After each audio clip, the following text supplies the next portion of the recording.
திருவண்ணாமலை மாவட்டம் செங்கத்தில் உள்ள தனியார் பள்ளியில் கூடுதல் கட்டணம் வசூலிப்பதாக கூறி பெற்றோர்கள் திடீர் சாலை மறியலில் ஈடுபட்டனர். செங்கம் போலூர் சாலையில் உள்ள அந்த தனியார் பள்ளியில் ஆண்டுக்கு 7,000 ரூபாய் கல்வி கட்டணம் வசூலித்து வந்த நிலையில் இந்த ஆண்டு 25,000 ரூபாய் வசூலிப்பதாக பெற்றோர்கள் புகார் தெரிவித்துள்ளனர்.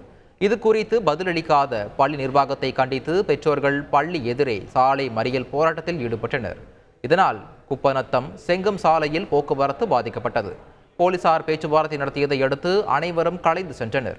சாலை மறியலால் அப்பகுதியில் சிறிது நேரம் பரபரப்பு ஏற்பட்டது.